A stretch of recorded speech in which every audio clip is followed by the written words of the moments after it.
Hey, I'm back. I've been gone for a few days. Some of you have noticed. Some people said, "Hey, what's going on, man? You haven't done a SitRep in a few days." Well, I have been painfully sick, horribly, horrifically sick.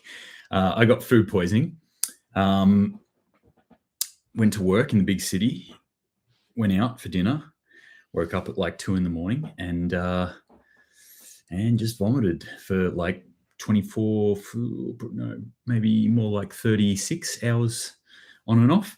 Not fun. Don't recommend it, but good way to cut down weight. Now I'm at my fighting weight, so just feeling very svelte. Lost a few kilos over the last couple of days. Could finally drag my butt out of bed this morning. So apologies if my voice is a bit croaky, but I've been pretty much comatose for the last 3 days. Not in a good way at all. But anyway, so unplugged a little bit from what's happening in the world, and I've plugged back in, which means we've got a lot of stories, a lot of stuff to go through today. Yeah, I hope you're well, you're doing well. Let's jump into things and start this off. Let's start with shortages and such what that are going on around the world. And this one piqued my interest. Iranian schools, hospitals facing food shortages as prices skyrocket. So we're all feeling the pain at the moment.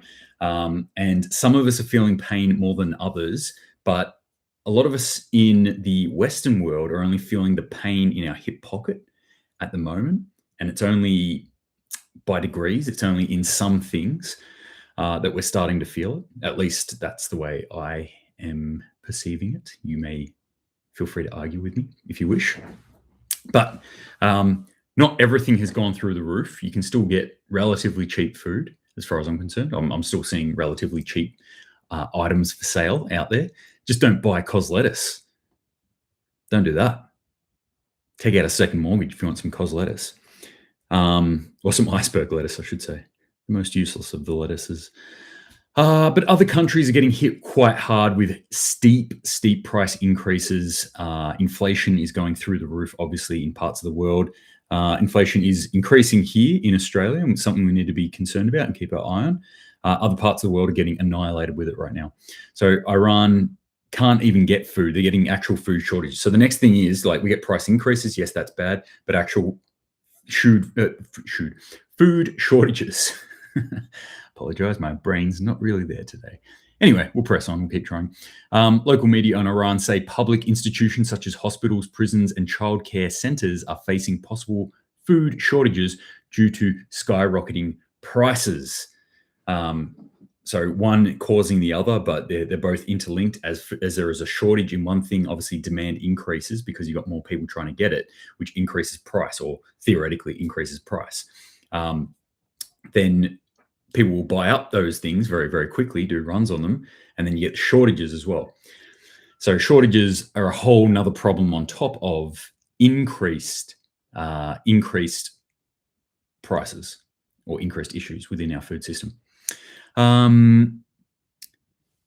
Coronavirus, love the name. Just catching up on YouTube, mate. Thank you very much. Appreciate that. Feel free to drop a comment in there if there's anything you want to see or anything you feel that I could be doing better. Speaking about doing things better, while I was quite laid up in bed for the last 3 days, I decided to flick on some mainstream media news, and I put on ABC News in Australia. Wow. Wow. That was a real lesson. Obviously, I'm amateur as amateur hour can be, but that was a whole new level of amateur. I cannot believe how bad that news service is. I'm sorry if you watch ABC News, and I'm even more sorry if you watch ABC News and think that that's a reputable source of news and that these people are good in what they're doing there. It was horrific to watch. I watched about 20 minutes of it, and then I had to just turn it off and like go to sleep. Basically, I couldn't deal with that. So. A coronavirus, is this all intentional or what? I'll come back to that. Yeah, wow, like so bad. Like I can't imagine that professionals getting paid that much, or however much they get paid. I'm assuming they don't do it for free, but they would get paid an amount. And these are people. That's my dog going off in the background. Obviously, somebody's delivering something to me right now. These are people who are representing our national broadcast corporation. So it's the Australian Broadcast Corporation. It is our government corporation, government broadcast corporation. Now, anybody who looks at this with a rational mind and has been looking at ABC News for quite some time, as I have, would or should at least notice, if you're looking at it from a critical standpoint, that they have been consistently shifting to the left side of politics, that they've been consistently heading there with the rest of society. They're following everyone else there, I think, or the mainstream thought. And that's one thing, and that's fine. I get that, and I still watch left stream, mainstream media, and I also watch right-wing media, and I watch propaganda media. And I often say this on these sorts of things. I try and watch as diverse as possible source of information. That's what I try and consume as much as possible. My theory being that if I can get everything, get that wide spectrum, then somewhere in the middle, I'm going to, probably have a bracket where things are roughly true. But yeah, it was horrific. I don't know. This is a tangent anyway. By the way, they had a trans athlete on, and I don't really care what your stance is on that. That's your personal thing. But it was legitimately 5 minutes of the most awkward TV I've ever watched. Watching these two people trying to interview a trans athlete, where clearly they're stopping and thinking about everything they say in the terms that they don't want to insult anyone ever. It was horrific to watch. Anyway, on with the news. It made me feel a little bit better about doing this sort of stuff, as amateur as I am. A coronavirus, is this all intentional or what? I don't know. Honestly, I don't know. There are so many things that are happening at the moment that seem disparate, and they're all happening at the same time. If any one of these things was happening at one time, let's say we had food shortages that for some reason didn't just happen within one country, they happened within multiple countries at the same time. That would be bad. But then we had fuel crisis as well on top of that. Then we had a pandemic that we're coming out of. We had authoritarian government lockdowns and things like that. We had all the things, we had a war break out.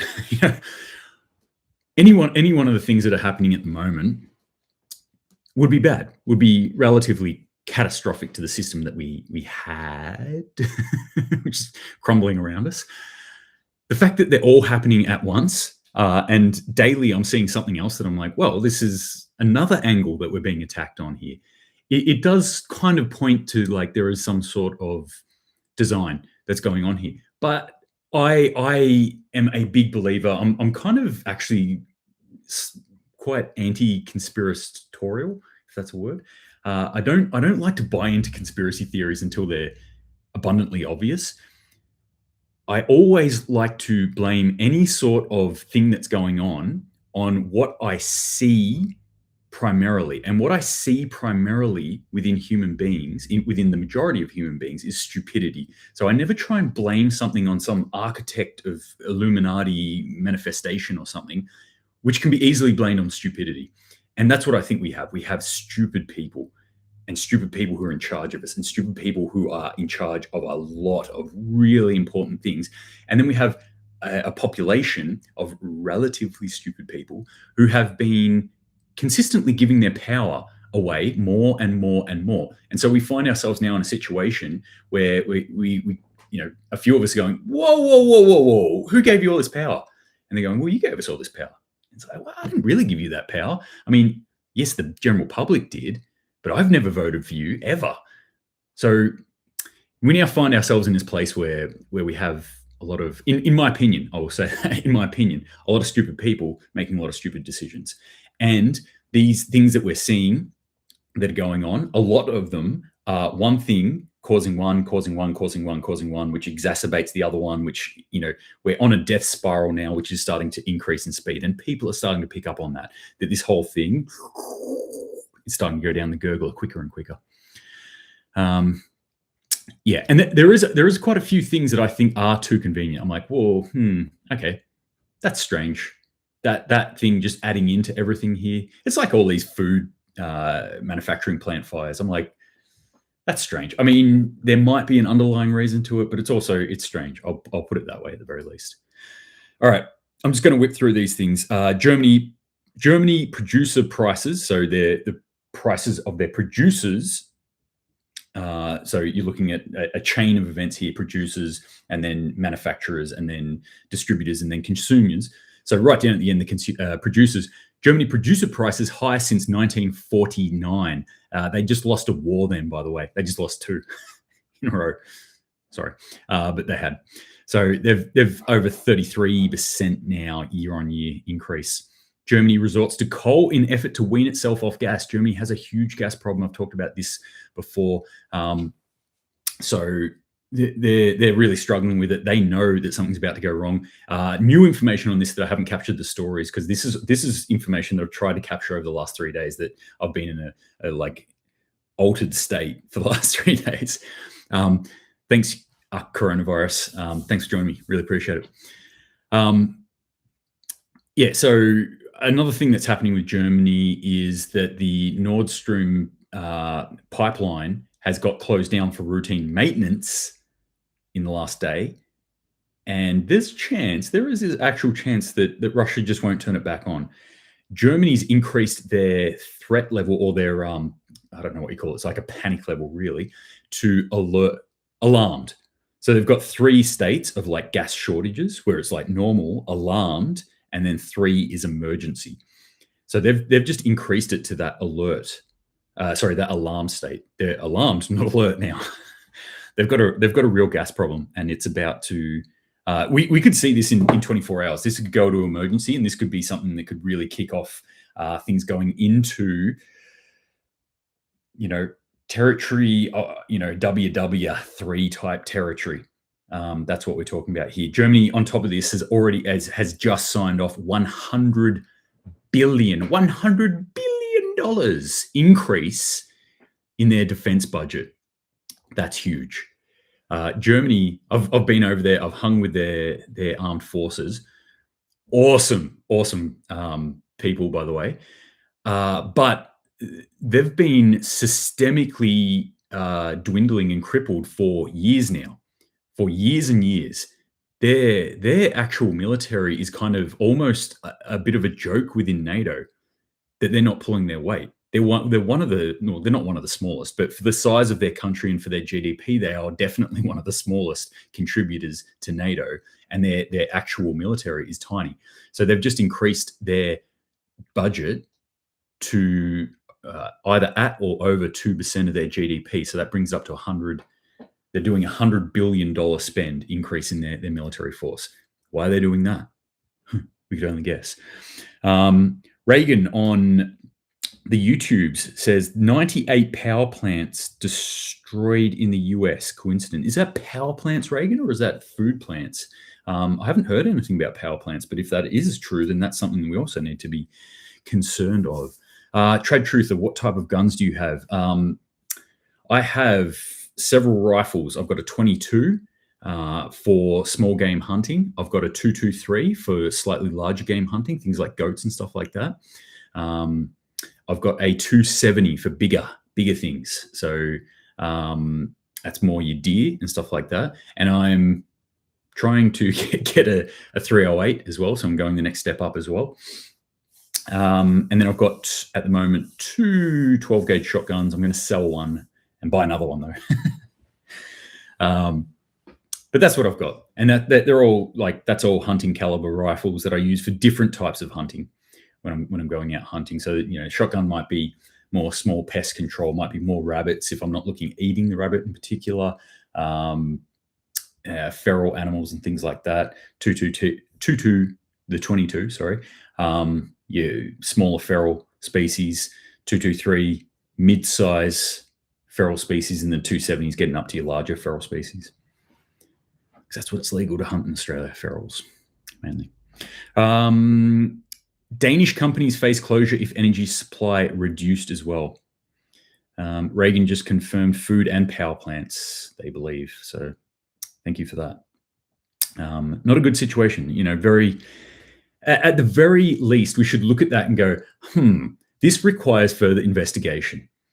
And yet, what does the mainstream media do? It doesn't give you any further investigations. Hey, this place burnt down in Iowa. Hey, this place burnt down in Michigan. Hey, this place burnt down in blah, blah, blah. And it's like, is that it?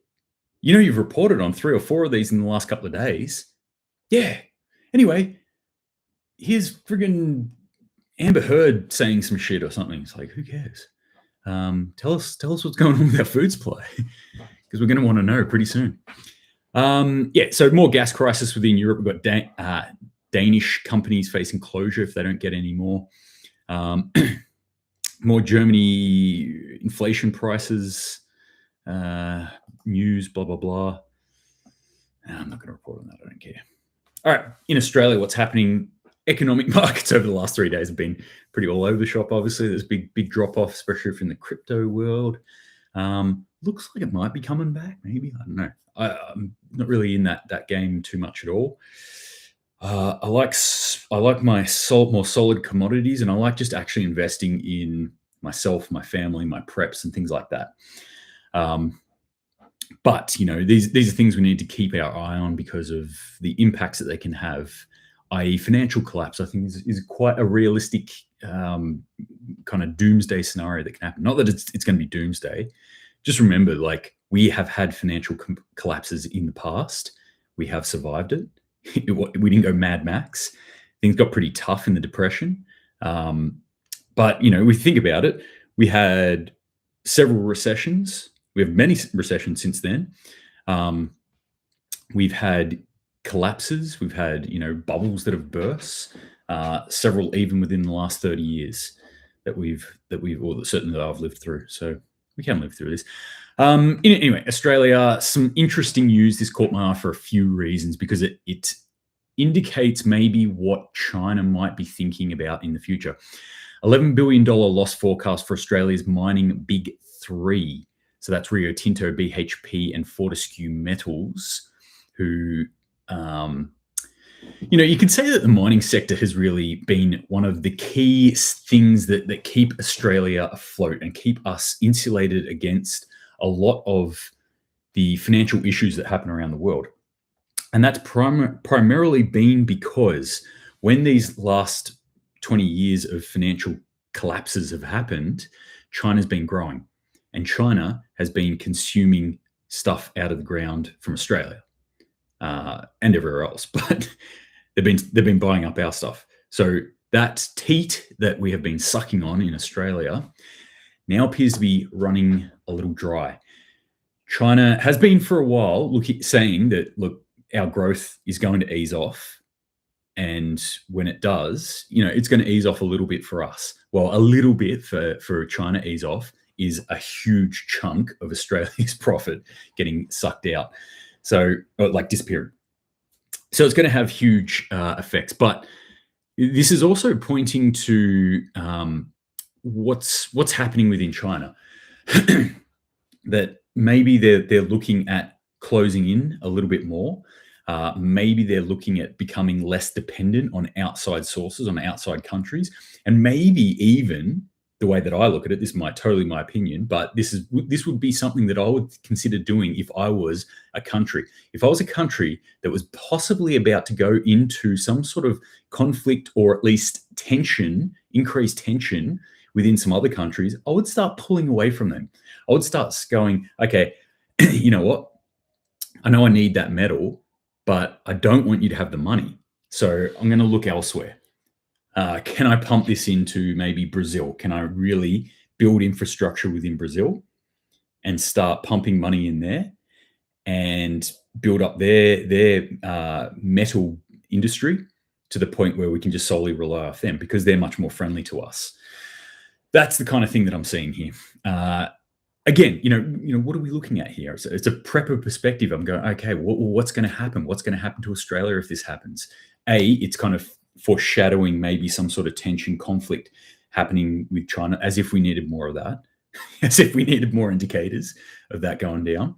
But it's indicating that there are potential, and with a relatively high potential here, financial downturns within Australia that are going to affect every single Australian. It's going to affect how we operate, how we live, how we earn money, how we spend our money. So we need to start thinking about that, making sure that our financial preps are in order. This is a big part of the prepping industry, the prepping mindset, the prepping community that a lot of people don't look at.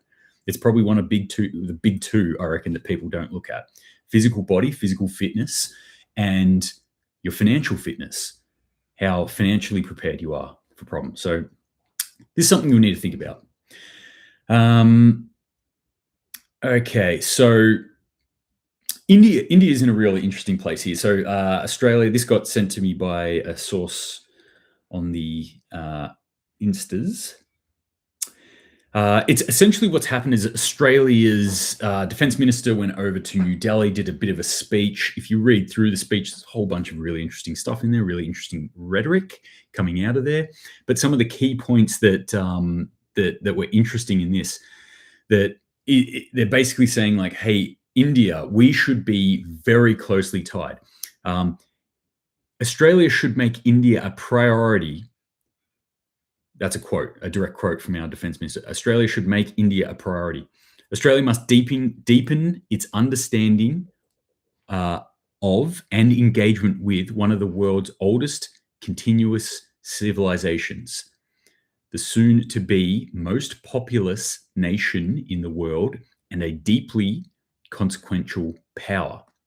So that was one of the quotes that my contacts sent me there from out of that speech. And I agree with them that that's probably one of the most pertinent points in that speech.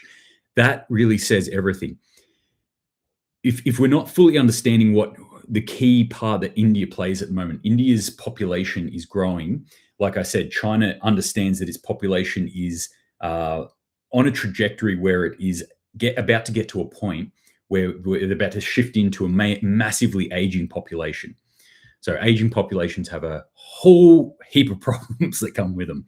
They take resources, they take money, they don't necessarily give anything back to the society.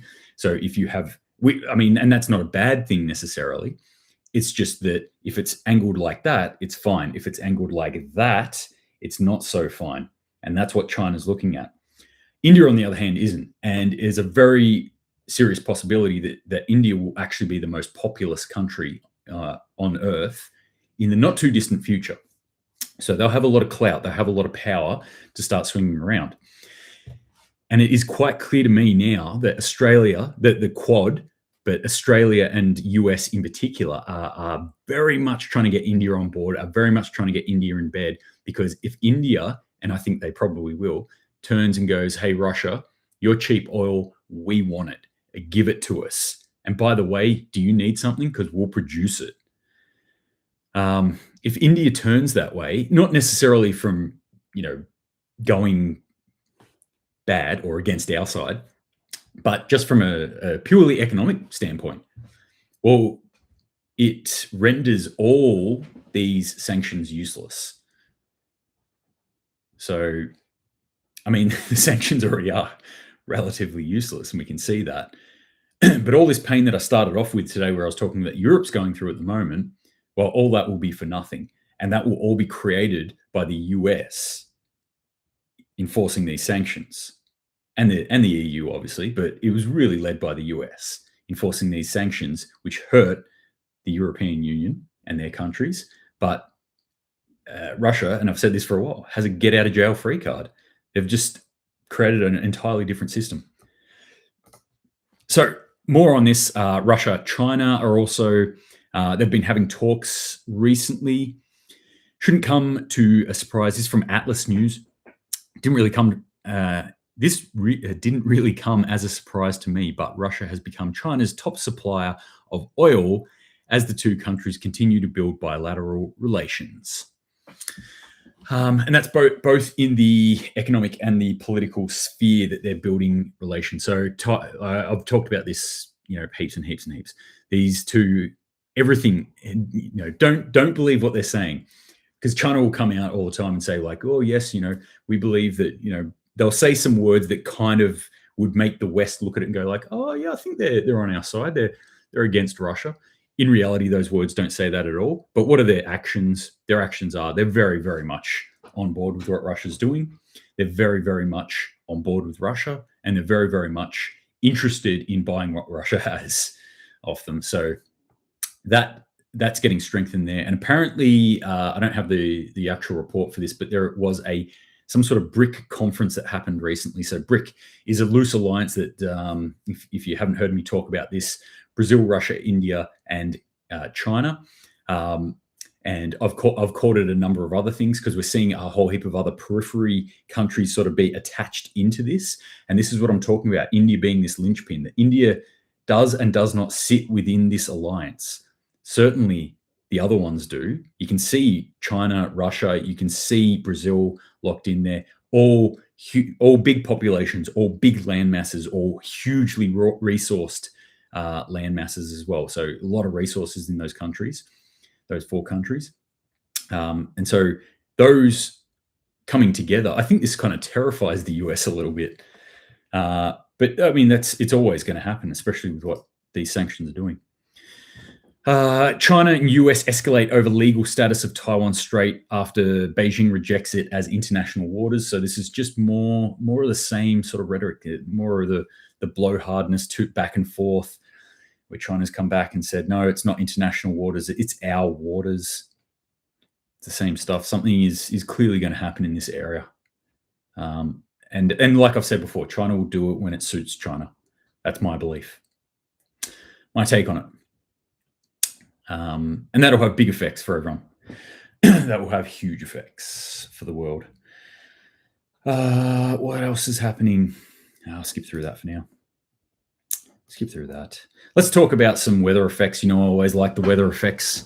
This is one of the bigger things. I'm just going to whip through a bunch of different weather effects, and then we'll talk about preparing for these sorts of things. Experts warn Yellowstone flooding is a sign of more disasters to come. Duh.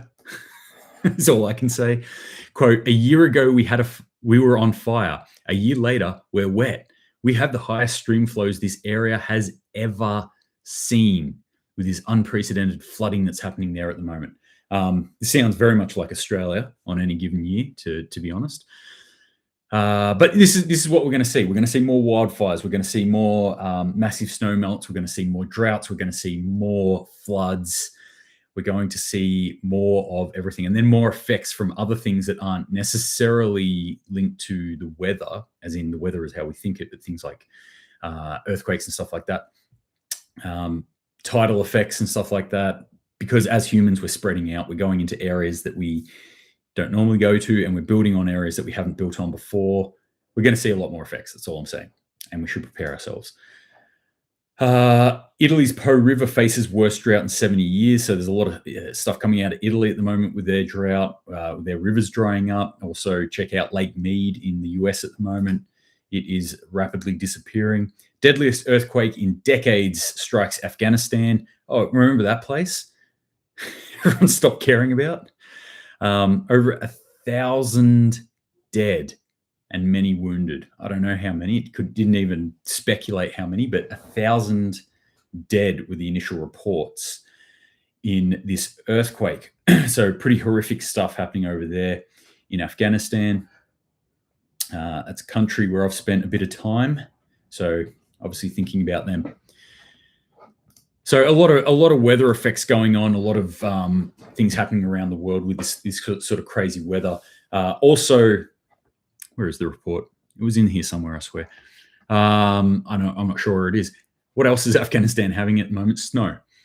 Is that weird? No, it snows in Afghanistan. I've been there. Well, it snowed in Afghanistan, in Kabul, and it's very pretty. In the middle of summer, though, it is pretty weird. Now, I've been in Afghanistan, and it's been negative 20 with wind chill.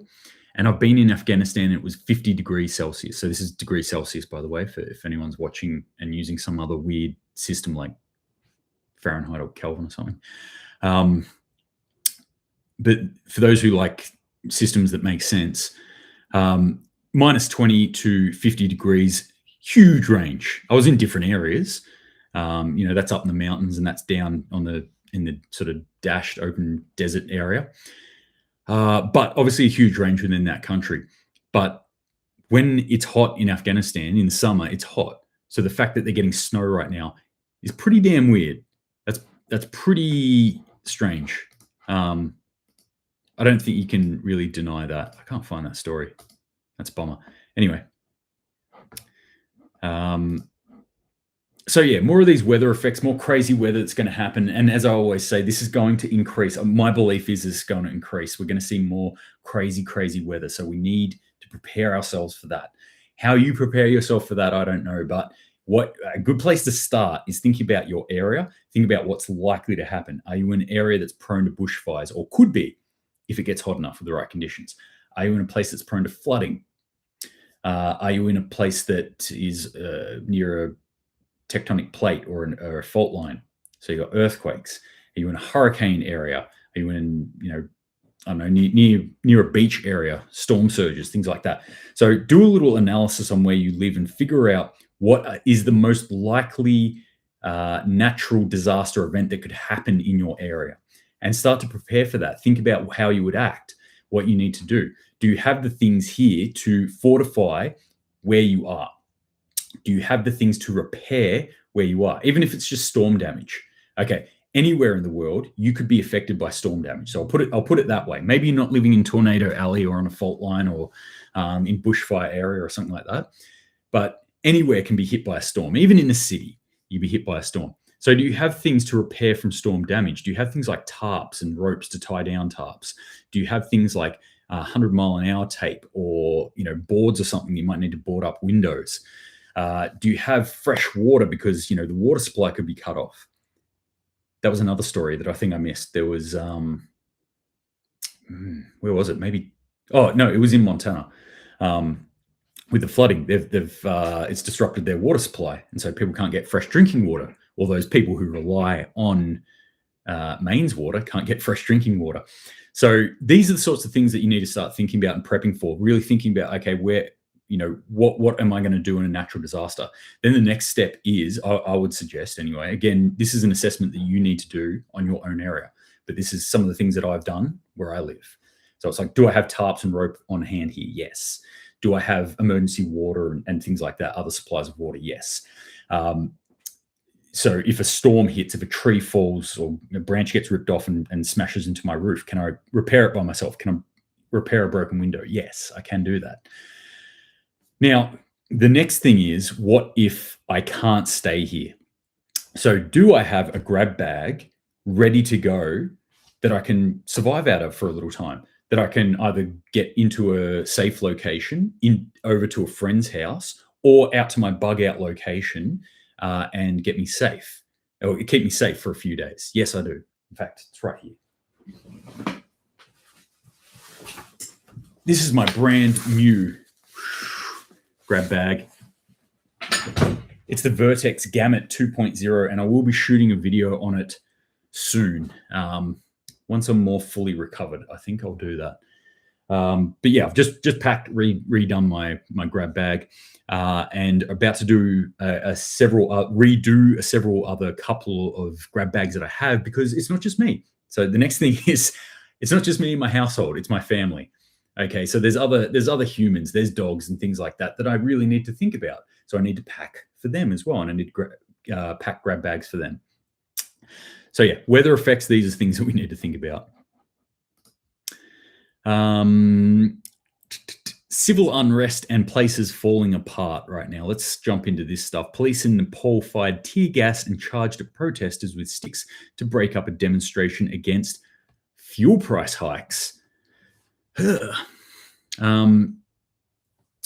we're seeing this all across the earth at the moment. Actually, these fuel price hikes in my town. this is my indicator that I like to put out there because it's very personal to me. But in my personal hometown, this morning I got up, walked out there, and diesel is now the most expensive fuel, which every now and then it does jump up above premium petrol, but not that often. At the moment, it's 10 cents more expensive than the premium petrol, and it is at $2.40 a litre. $2.40. So what are we talking about there? I can't even do the calculations, but it's a lot in American terms. I'm not sure. But roughly times that by 4. So what are we talking?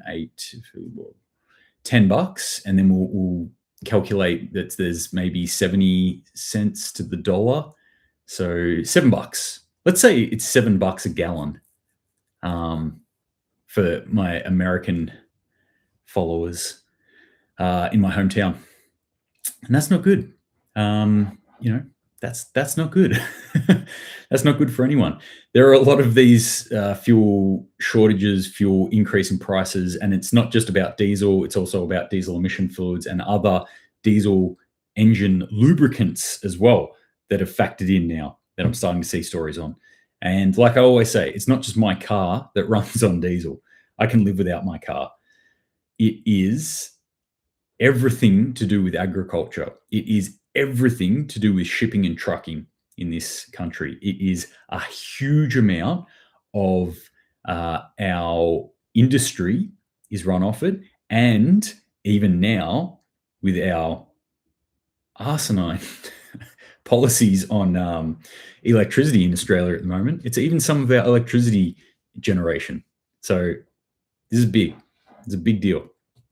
So yeah, there's countries around the world that are starting to have these riots. We're seeing them spread, and I've said this a little while ago, that it's one of my beliefs that we're going to see increase in civil disorder. I think it's absolutely inevitable that we will see an increase across the world in civil disorder, and I think it is actually relatively inevitable that we will see increases in civil disorder right here in Australia and New Zealand.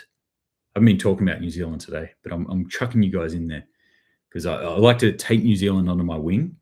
New Zealand, for those who don't know, those who aren't Australian or New Zealanders, New Zealand's like the younger but much cooler brother of Australia. Much cooler sometimes. Some of the stuff they've been doing recently, I'm like, man, you guys are rivaling us with your authoritarianism. But yeah, we got good rivalry, but I always think of us as very similar and same kin type people. And to be honest, one of the reasons I get up and do these sorts of things, it's not because I necessarily love the sound of my voice. It's because one of my issues with the prepper community was that I just wasn't seeing a lot of stuff focused down here in the Southern hemisphere, and especially not to Australians or New Zealanders.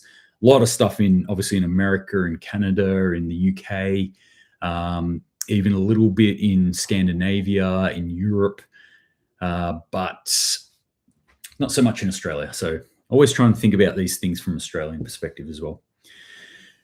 Sri Lanka, things are not good there. Things are really not good in Sri Lanka. So their PM came out and said, we're done. We're no longer on the verge of collapse. We're collapsed. We are, in effect, a collapsed economy. We're done. Sri Lanka announces shutdown of government offices, schools from next week amid fuel crisis. They can't afford fuel. They can't afford food, and they can't afford medicine. Not only can they not afford fuel, it's not even that their fuel company, their state-owned fuel sort of company that buys up the fuel, is so in debt that no one in the world would touch it with a 10-foot pole. Like, there's no way anyone in their sane mind would go, well, yeah, sure, we'll lend you some fuel. You can pay it back in like 10 years, right? They're looking at it and they're going, you are horrifically in debt and you have zero way to pay it back. No, you can't have this fuel. You're not getting it. So yeah, they're in a state of unmitigated now, I would say, unmitigated collapse. And again, I have been talking about Sri Lanka for a long time because I feel like it is the canary in the coal mine. That canary is now fallen off its perch. Like, we need to be looking at that and going, okay, yeah, how's that going to happen now to other countries? Because we're already seeing it. The dominoes will start to fall. And as I've said, the whole thing about debt, it's not just like one country can get in debt and default on debt and that's it. Especially with the climate we have at the moment, what that's going to, the effect it's going to have, they'll default on debt, and then all these people that they owe will be like, oh, I needed that money, default, default, default, and then bigger people will go like, hey, we needed your money, default, and then bigger countries will start to go default, and it starts to fall like that, like house cards. Here's the story: unprecedented summer snow hits Afghanistan, also in India and Pakistan. Weird. What's going on? What's going on with the weather? I'm waiting for the comment. Usually whenever I talk about weather, there's at least one person who goes, HARP! It's governments, they're firing fucking HARP at us. And no one? All right, fine. No, I'm not going to talk about that. All right, let's talk about food for a second. Farmers warn of definite turkey shortage this Christmas. I love how these shortages now. So what I'm seeing is increased stories coming from the Northern Hemisphere that are talking about winter. So already they're starting to look forward, which in one hand, this is great that people are starting to look and starting to predict forward. On the other hand, it's also a telling sign of how bad things really are. They're going like, hey, this Christmas, UK in particular, no turkeys. No turkey. There could be a shortage of turkeys for your Christmas dinner this year, and it's being blamed on bird flu and rising living costs. So the other thing it was being blamed on is turkey producers are saying, well, it costs too much to get the stuff in to produce a turkey to then sell it. It would not make sense. We'd have to sell a turkey for $100 or something like that. No one's going to buy it, so not doing it this year. And I've talked about this quite a bit too. But again, the understanding of the food system, of how it works, how we built this food system and how it works, and how it's not just like, oh, we need more wheat tomorrow. Okay, yeah, I'll just chuck some in the ground. This stuff has to get planned and it has to cycle through. And when you slow it down and you shut down things like farms, they don't just switch back on. In fact, sometimes they never come back. So this is really, really, really disturbing stuff. And this is another indicator of why we need to be creating our own food supply and bringing that food supply from all the way out there to right here, as close as possible as we can. Right now, your backyard, you should be dedicating some of your backyard. You should be putting pots or something, whatever you can do on your balcony, digging up some of your front yard, finding other land that you can dig on, and you should be gardening right now. Right now. John Jupiter on YouTube said maybe we're going to have a pole shift in the near future. I'm not sure about it. It's possible. It's possible. Some scientists say that we are due for one, where the poles, north and south, they switch over, and it has a pretty catastrophic effect on the Earth. Maybe we will, and maybe it'll be a massive catastrophe, and many, many humans will die off, and then we'll come back, or we won't. And we don't have to worry about any of this. You don't have to worry about listening to me anymore. I've been going for a while, 43 minutes. I just want to say thanks again to everyone who's like, hey, dude, where you at? Those who just jumped on, I said at the start, I've been really horribly sick for the last 3 days with food poisoning. And so I can't get these back. If you are relying on me for your news, though, I would just recommend that you maybe diversify. I'm not the best source of news. I may be a little biased in what I'm looking at. But thanks anyway. Thanks for joining me as always and jumping in here. UN food chief halves refugee meal rations as global hunger crisis worsens. So the UN food chief has come out and said we've got to take down the amount of meal rations, the food that we give out to refugees. We're taking it down. Oh, what, by a little bit? Yeah, by half. What? Half? Yeah, people are going to starve. I shouldn't be laughing at that. People are actually going to starve to death. We have a huge increase in the amount of people who are experiencing hunger right now due to this world food shortage. And it is going to get worse by a lot. And there are other second and third order effects that I always talk about from this as well. But, we're going to see all sorts of crazy effects. We're going to see mass migration, people moving en masse. We're going to see increased riots. We're going to see increased wars and conflicts. We're going to see increased crime and antisocial behavior within civilized countries like Australia. All this is coming because of food shortage. I can all but guarantee it. Currently, around 811 million people are experiencing hunger. There was an increase from about 135 million to 275 million of people who are facing food insecurity as well. So they're two different things, but you can see there are people who can't secure their food, who don't know where their next meal is coming from. That's gone up from 135 million to 276 million over 2 years. Correction over 3 years. So since 2019. That's a lot of people. Again, they're throwing this quote out again that the UN put out a week ago or so. Hell on earth is what they're saying. I don't really disagree with them. I think it's a little bit irresponsible for someone like the UN to be putting out rhetoric like that, but that's the world we live in, right? But yeah, people need to be growing their own stuff now. If you live in an area where you can't grow your own stuff, then I would highly suggest that you start thinking about moving where you can grow your own stuff. You might not have the choice soon, so do it now. Dutch farmers protest government's decision to cut chicken flocks by 30% for nitrogen savings, going into all this rhetoric about like these greenhouse effects that these horrible animals are creating. And when you look at the numbers, it actually does not stack up. I mean, if you look at the numbers when they've been padded out and they're being presented to you by like, I don't know, PETA or some vegan organization, all of a sudden they inflate to like 80% of the world's green gases come from cows. Yeah, that's not true. That's not even close to true. I think I don't have the exact numbers in front of me, but I think it's about 2.5 to 3%.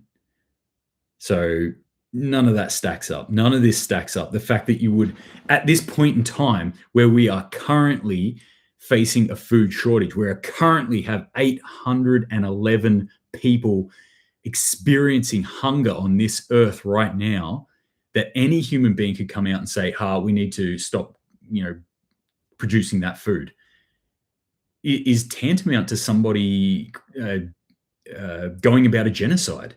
And we should treat it as such as well, in my belief. You know what? I don't want to taint your thoughts. This is just me ranting, all right? Feel free to ignore it. But that's my belief, that we should look at anyone who comes out at this point and goes like, well, we need to cut our food system and, we shouldn't be eating cows and we shouldn't, we're going to cut the food, the chickens and things like that. And anyone who's doing that right now is pretty much a murderer. I said it. There you go. What's happened in Australia?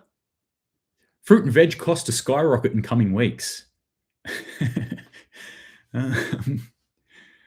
Aussies are being warned the price of fruit and vegetables will spike in coming weeks as farmers face labour shortages and growing production rates. I'll get onto that in a second. Newsflash for anyone, they're not coming. They're here. If you're anything like my town here, they are here. Okay. For example, my partner went down, bought 3 items, one of them which would have cost about $2. The other 2 were a bunch of herbs that we needed for dinner. That was $18. $18. The majority of that being 2 bunches of herbs. I told her to take it back. I'm like, I'm not having that. We've got herbs in the backyard. We use those ones. Anyway, the the fact that like prices are going up shouldn't be a surprise to anyone. But the fact that they're saying prices are going to continue to go up should be a big warning to us here in Australia. This is going to continue happening. You can insulate yourself from this right now. You can go and you can start to get a little bit more right now while it's still a little bit cheaper. Stockpile that shit. Have that on hand. Anything you buy now, you're guaranteed to save money on it in the next at least weeks, if not months, if not years, really. So another quote from this, they're unable to access the pickers and packers needed to actually get crops off the ground and onto supermarket shelves. That quote from the national industry representative, whose name is Tyson Cattle. You're in the wrong industry, bro. You shouldn't be in the fruit and veg industry. You should be in the cattle industry. Anyway, I thought that was funny. If you don't, fuck you. No, what we've seen here is a classic second order effect of COVID lockdowns. We locked down our country. We said nobody can come in. Who actually picks fruit in our country? Us doing that as Australia, I thought was super fascinating and very painful for me to watch, and experience as well. But one of the fascinating things for me was like, well, we're going to see some shit right now. We're going to see some stuff where people have been blinded within Australia. We didn't want to know whose backs we were actually living off, who we were like sitting on top of and going, we're Australians, we're great, everything's fine, while tons of imported people were picking our fruit. So it's a huge thing within Australia that people would come over to Australia. They'll backpack around Australia, like backpackers would generally do it, but people from all over the world would do it. We would have foreign people here picking our fruit and veg, working on farms. There was a whole system for it. There was a whole thing where you could like work towards your visa by going and working rurally on farms. But even beside that, if you were just here on like a holiday visa, a lot of people would, to earn money, would go out, do a fruit picking season, and then, travel around from there. So those people can't come into Australia. Fruit doesn't get picked. Surprise, surprise. All of a sudden, there's no one to pick the freaking fruit. And there's a whole heap of other things that have happened within Australia. No one's talking about this. Nobody has said boo about this, really. I mean, a few people have, but very few people are actually acknowledging this. That there are huge there's entire industries really that are built in Australia around this foreign workforce. It's all these jobs that like your average city slicking Australian, which is the majority of Australians, the vast majority of Australians live in cities, don't want to do.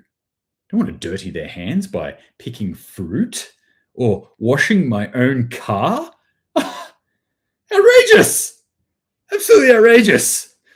We don't have a choice now. Now you got to do it. So, yeah, that one piqued my interest today. Now, food price is going to go up. Apparently, the food's there. We just can't pick it and ship it out. Okay, I'll quickly zip through these last sort of things here, all in one thing. Logistics giant DB Schenker announces layoffs in Texas. So this is a big trucking logistic company. They're obviously going down. They're laying off permanently a whole bunch of people. EU is considering capping gas prices. Top idea. We did it in Australia. Worked really well. Capped our electricity prices. Worked so good for us. Go ahead and do it. Idiots. Biden economic advisor asserts that more government spending will solve inflation crisis. Not like government spending got us into inflation crisis in the first place. Well, maybe we can just spend our way out of this. But where would you get that money? Oh, we're the government. We can just print it. We'll be fine. Europe should prepare for complete Russian gas shutdown. That's just on the. That's a newer story on what I was talking about earlier today. That is looming. That Russia could potentially, even within the next 24 hours, shut down all gas to the UK. To Europe. or Europe. And lastly, China faces power shortages as heat wave pushes demands to record. So there's heat waves, obviously heat waves all over the world at the moment in certain areas, but heat wave throughout parts of China, increase in energy usage, and they're struggling to deal with it. So they're going to have electricity shortages. From Fruit of the Spirit, if anyone in New South Wales / Northern Rivers is looking for a place to buy organic seedlings, Worm Tickler's Nursery is awesome. I personally know Jordan, who owns it, and he is totally awake. He's a legend. And I'll jump on the back of this because Jordan actually started off by selling seedlings in a local market where I used to live in Sydney. I used to live in Sydney for a while. And so Jordan started growing their worm ticklers. And I was actually working in that market at the time, I was making organic protein bars. And I was just over the way from Jordan, and I started swapping protein bars for seedlings. And that was one of those things that really helped expand me into growing my own food. And I can absolutely guarantee you that Jordan is 100% a legend. He's a dude, and he has some of the best seedlings and seeds on the planet. So if you can get some seedlings from Jordan, if you are up in the Northern Rivers, because that's where he moved up there now, definitely look him up. I'm pretty sure he still does Fruit of the Spirit. You could probably tell me he does most of the major markets up around the Northern Rivers still, like Byron markets and Bangalore markets and the other ones. I'm blanking on the names now. Brighton. I'm pretty sure he does all of them, or at least most of them. So go and see him. Go and grab him off him. He might even have a website. I'll have to check that out. But I would definitely recommend that you go and see him. So thank you for that recommendation, Fruit of the Spirit. All right, gang. I'm spent. Like I said, I've just spent 2.5, 3 days either passed out, dying of a headache, or vomiting from food poisoning. I thought I've left this long enough, and people starting to bug me. So not bug me, send me nice messages saying, "Hey, you're right." So I got this out, but I'm done now. I'm spent. I'm gonna go crash out on the couch for a little bit. I hope you're well. I've got some other thoughts about this whole being sick as well, and I just wanted to leave you on this. Really, really logged in my head. I'm a kind of person who preps a lot of medical stuff. Usually I have a lot of antibiotics for emergencies. And I was on the peak of being like, I'm an emergency state here. I can't keep water down. I'm dehydrated. I might have to go to the hospital. But if I couldn't go to the hospital for some reason, antibiotics are another go-to that I've used in the past where I've been stuck out somewhere in the whoop and I've been dying from something, and antibioticed it up, killed whatever the bug was in my stomach. But it just made me think that they're hard to get. I know they're hard to get. I don't have any at the moment. It was one thing where I was like, oh, come on, man. You're like the prepper guy. People would be so disappointed in you right now. No, I don't have all my shit sorted. Don't believe that. Nobody has all their shit sorted. We're all on a journey here, all on a path. But that was one thing that really stuck in my head, and I thought I should remind people about this. If you can, next time you're at the doctor's, try and finagle this. Some doctors are cool, and you go like, hey, I just want to try and grab some antibiotics in case of emergency. And yes, I know how to use them, and yes, I know how to use them responsibly, and no, I don't use them as a matter of course. In fact, I'm very, very reluctant personally to use antibiotics. I use them in extremis. But it's one of those things where it's better have it and not need it than need it and not have it. Like many preps, really. But that was something that I just wanted to sort of chuck out there as part of my horrific experience. I want to turn that horribleness into something that is a good learning experience. Hello, dog. She always comes and bugs me right when I'm wrapping up, so like she knows. So think about that for your preps as well. For your medical sort of stuff, might be something you want to go down as well. There are obviously other natural ways that you can do this. There's certainly heaps of natural ways, but if you want something that's like a nuclear nuclear bomb in your stomach. I mean, it kills everything, literally. It is antibiotic, it's anti-life, but I've used them to get out of a pinch once or twice in my life, and so I can attest to them. It might be something you want to think about. Just lastly, Shelly208 on the YouTubes has said, we keep extra meds and Pedialyte for our dog also. Fantastic idea. Thanks for throwing that up. Think about your little ones. Hey, dog. Hey, come on. Come on. Come on, pup. There we go. Think about your dogs too. All right, gang. Thanks for joining me today. Really appreciate it. Hope you're well. Hope you're still prepping. Hope you're getting out into the garden, growing stuff. Now's the time to do it.